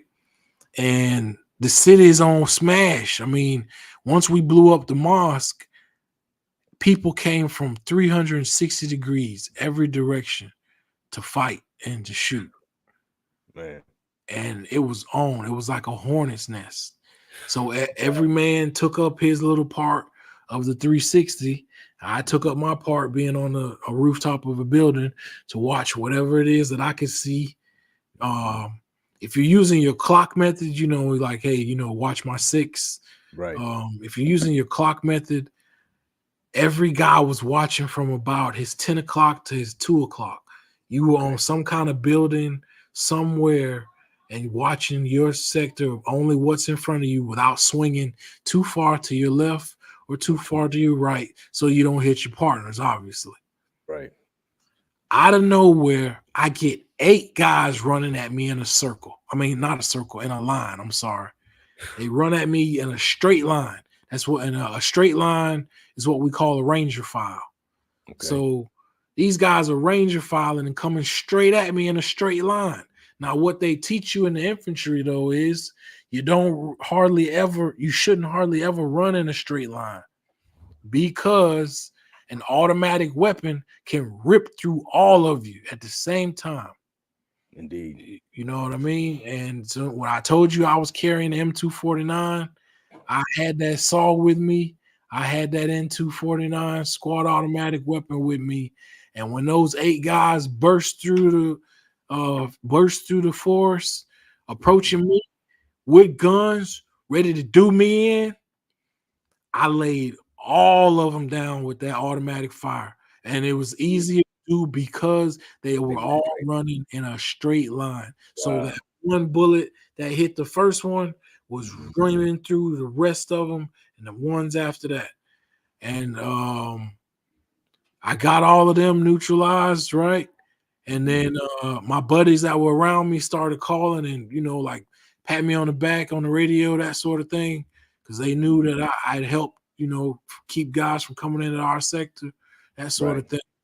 And I want to tell you, though, it got hectic, man, because I had to at one point I had to make a pimp decision. I won't lie to you, all right?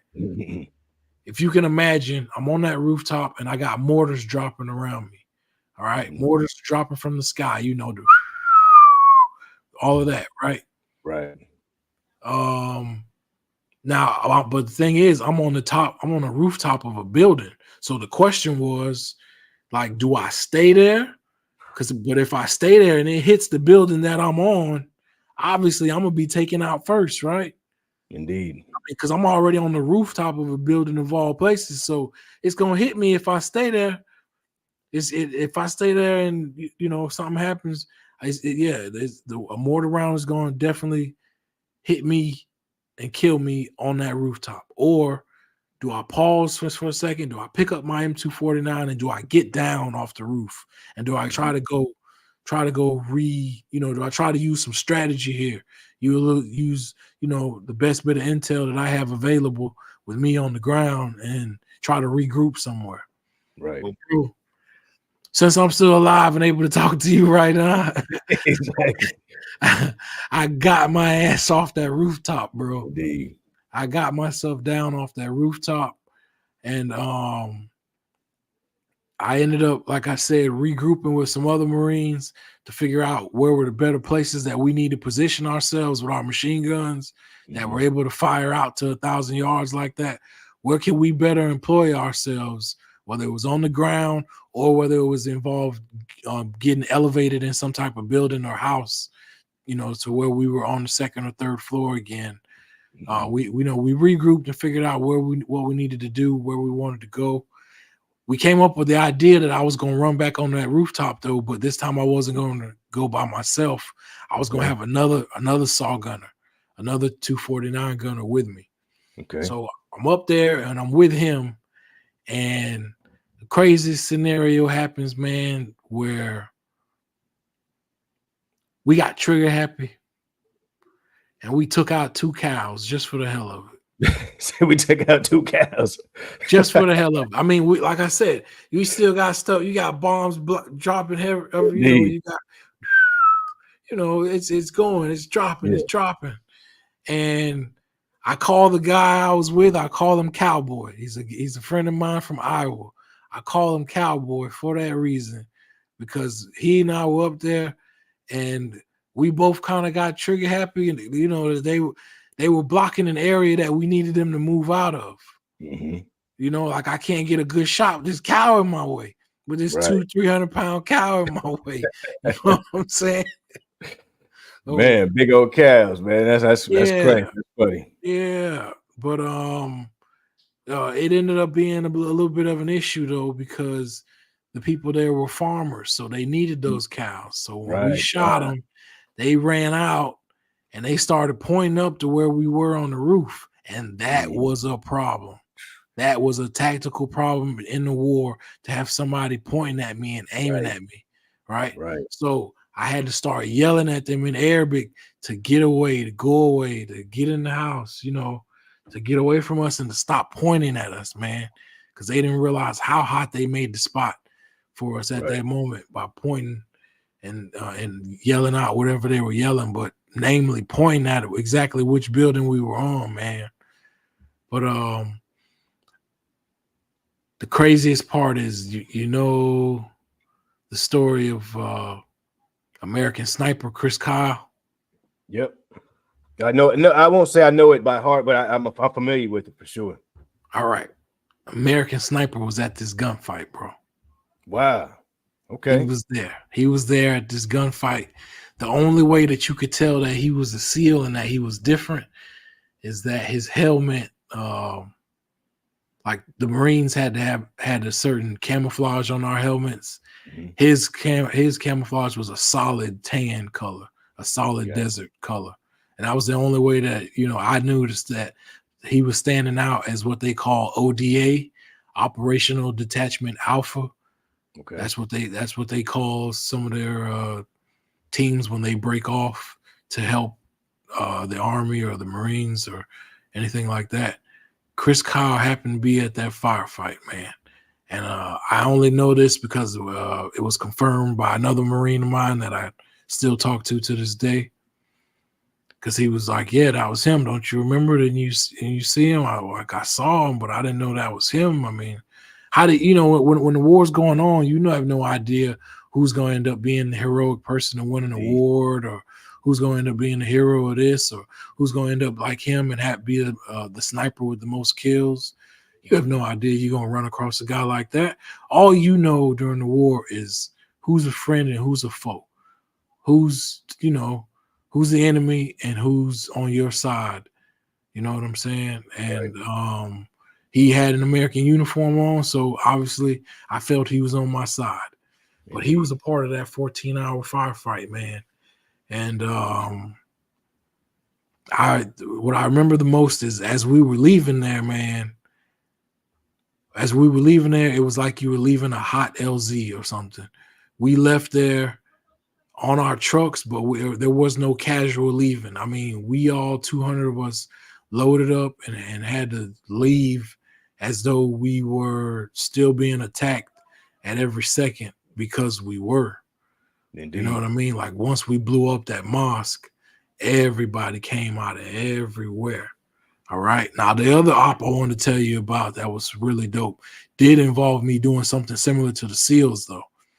But it was with it was using the same black rubber boats that they would use, that the SEALs use, but it was being used by what we call in the Marines a small boat company.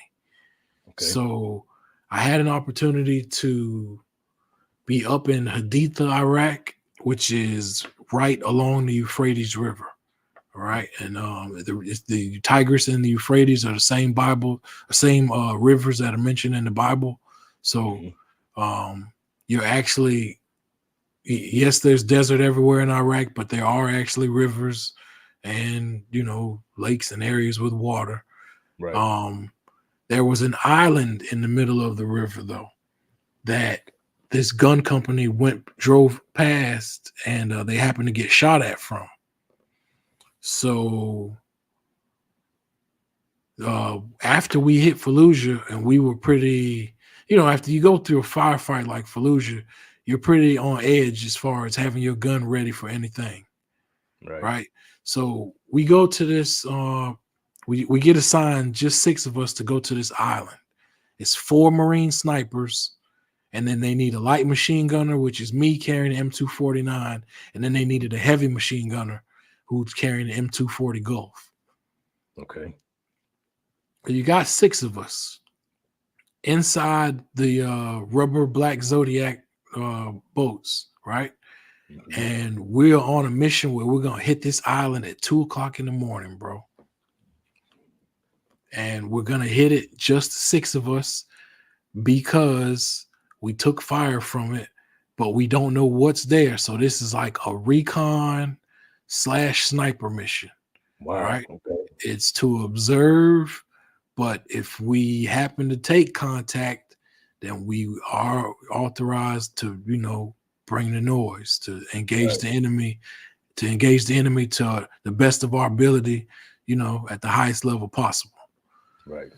So what I remember the most is the way you have to ride on those Zodiacs, man. You actually have to kind of like leapfrog on top of the man that's in front of you in order for you to lay on these things. So you don't actually just sit inside them like the way you think of sitting on a little small boat like that, little small rubber boat. You actually lay on the outsides. You lay on the board, on the border of it, on the the plastic tubing that goes around it. Right. You lay man on man. So you lay on top of the next man's back. Okay. And you have someone else laying on you like that, and you're all leapfrogged up, and you're holding on to these ropes on the sides of the rubber craft. And we had to ride like that, man, for 2 hours. For 2 fucking hours, we had to ride in that position, cold, getting wet. Yeah. It's 2:00 in the morning. We're in Iraq, and everywhere you look, there's nothing but water. And it gets cold at night in the desert. I don't care what desert it is. I'm sure it gets cold over there in them deserts too. Yeah, it does, bro. It does. So we're riding for 2 hours like that, and we're riding so long that we start taking on too much water onto the boat, right? So what they have to do is we have another huge what they call a gunboat.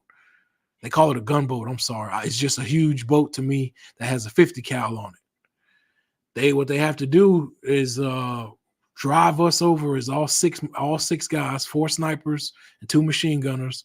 They have to drop us off on this big gunboat, and then they take the Zodiac, and they have to start taking it out and whipping it in 360s to try to whip the water out of it, because there's no other way to do it. Yeah. You know what I mean? So they had to kind of halt our forward progress on the target and stop because we were taking on way too much water plus our gear. Now, had we not taken on too much water, our gear would have been fine. So many things would have been a lot pleasant and easier to do for that op. But because we took on that much water and all of our gear got submerged, that meant this entire op was going to be cold and wet. It was going to be just like a true SEAL mission, cold and wet. And so we arrived at this island, right? And I remember I had to jump off the boat into like waist deep water, right? And I have no idea what's in this water now. And I'm from Florida, so the first thing I'm thinking is like gators or crocodiles. I don't care that we're in Iraq. I don't care that we're in Iraq. I don't know what's in their water is the point. Right. And we're just pulling up. And then to make matters worse, man, we had to be advised by medics and all to never pee in that water because there was an organism that could swim up your stuff, Oh, man. and hurt you and mess you up that way. Whew. So Man. we had to keep all that in mind the whole time we were dealing with the water and in that water. But what was so hard for me to do, man, is we had what's called like 550 cord or paracord. That's what we use to tie our gear into the center of this boat. So what I had to do is I had to use a knife without puncturing that rubber Raidercraft boat, and not puncturing it, because the guys had to be able to ride back. I had to be able to cut the places where I had actually tied in my gun. So I tied a knot around the barrel. I tied a knot around the handle. I tied a knot around the middle of it. I had to go in. Here we are, 4:00 in the morning now, in the water, waist deep. We're silent. Nobody's speaking or talking, and we're all silently cutting and moving away and trying to get our guns out. Now, I'm sorry, one guy, or not one guy, but the The guys that are in the boat already, whose job it is to drive the boats back, they're on security. So they're watching your backs while we're the ones while we're cutting all this stuff out. So I don't want to make it seem like nobody was focused on where the enemy was or anything like that. You got the huge gunboat with the 50 cal assisting us if anything happens. And then you had the guys on our individual boat that were watching our backs while we were trying to cut our guns out. So we cut our guns out, hit the water, start moving through chest deep water, and we find some mud huts, bro. We go to these mud huts and we set up our own little sniper areas, little sniper hides, and we start communicating back to the Marines at the main area 2 hours away where we are and what's going on and what our positions are. But bro, out of nowhere, motherfucking explosions start going off, bro. Damn. Just boom, boom. We're thinking that, because we just got back from Fallujah, we're still real gun tight, bro. We're still real leery and real, paranoid about any kind of noises or whatever happened. So for us to hear two big explosions that close to us, we thought the Iraqis had spotted us coming in as a little 6-man sniper team. Right. But what ended up happening was there were these Iraqi fishermen, bro, and they were throwing TNT in the damn water. And they were blowing the fish up and then riding over them with a net. Right. So here we are, we're calling in contact, right? because we think, fishermen. we are right. The fact that it is an explosion and that something's blowing up, right? Right. But we come to learn and realize it's actually these guys that are fishing, man. So we stay undetected from them. They don't see us. They don't know we're there. Like I said, we start establishing where we were. And the first things that happened the first few hours was because I happened to have the saw, I was put out at a much distant, further place from where this little mud hut was so that I could watch our perimeter and anything coming. I have the gun. I have the gun that can fire the farthest. Well, I'm sorry. It didn't fire farther than a 240, but I have one of the guns that can fire the farthest compared to everybody else having their M4s or M203 grenade launchers or that sort of thing. Right. I remember I did my certain time of watching the perimeter, and then the sniper sergeant came over and told me that it was my turn to rest, and they told me to get some sleep.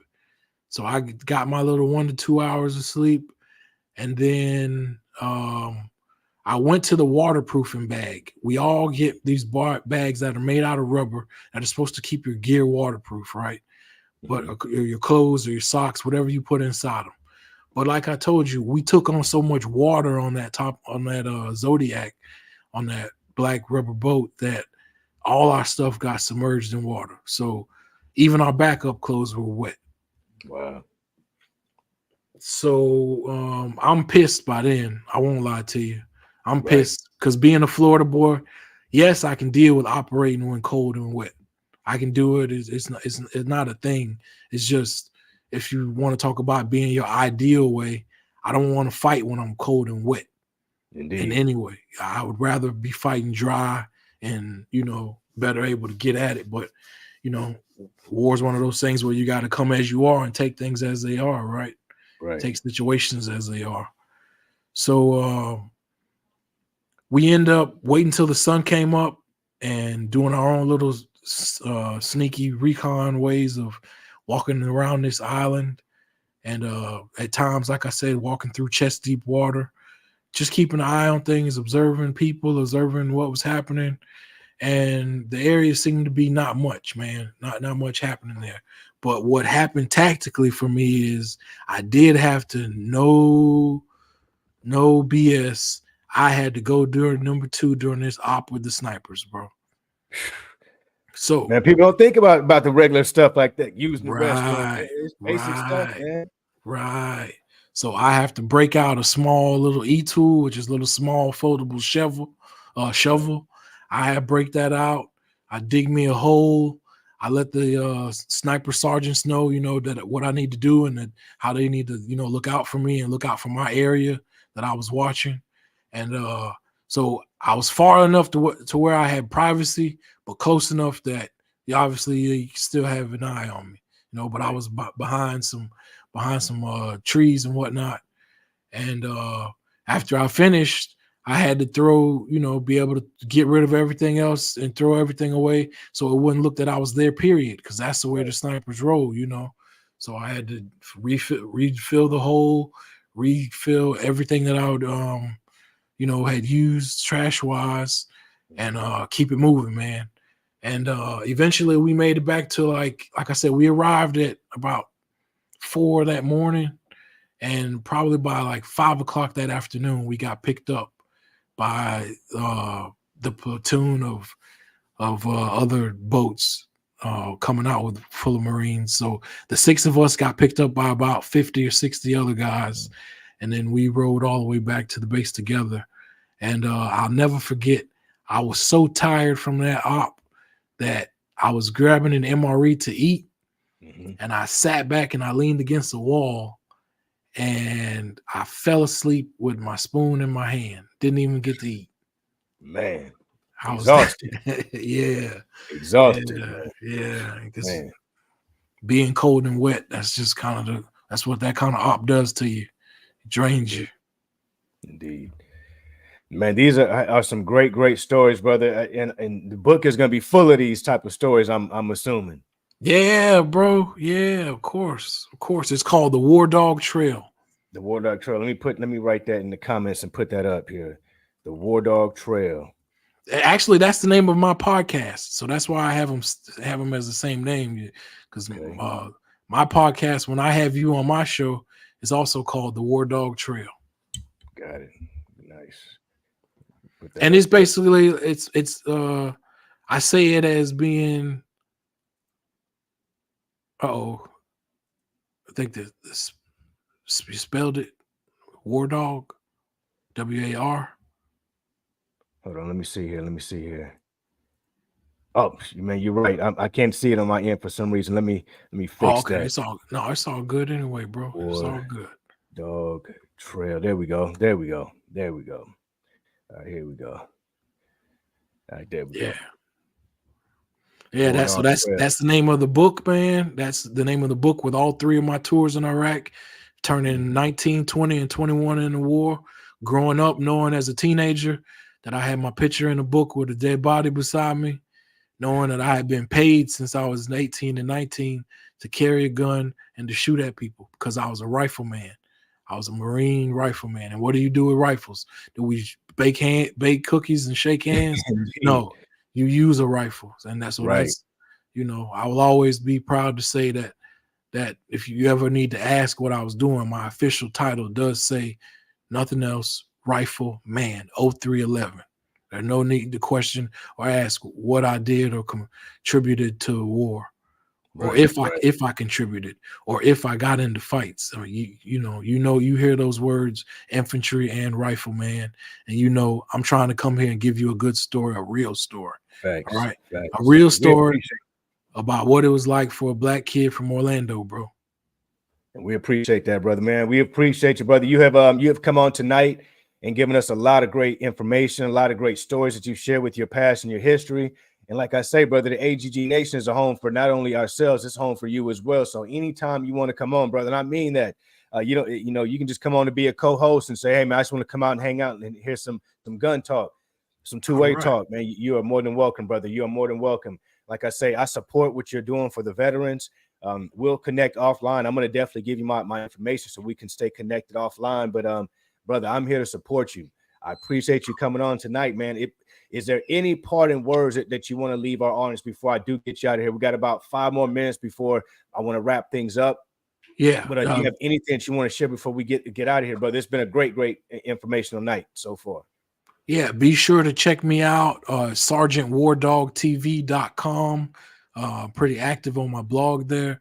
I'm also social media wise on YouTube, Instagram, Facebook, X, or formerly Twitter, and Snapchat, and TikTok. So yeah, check me out. Check me out at SgtWarDawgTV.com, man. I'm your Marine brother from Florida who went to Iraq 3 times. That's my story. Yes, sir. Yes, sir. And the brother also has I'm not sure if he said it, but he's got a podcast as well. So make sure that you listen to those episodes. He's got quite a few episodes, and he's been doing this for quite some time. Very a wealth of knowledge and information and experience. We need brothers like this and sisters out here to help others raise their level of knowledge as well. So, brother, I thank you so much. I salute you. All right. And you're always welcome, brother. All right, bro. Thanks a lot. Appreciate it. Yes, sir. You have a great AGG rest Nation, of the evening. thanks. And until next time, AGG Nation, stay safe, stay training, and stay free.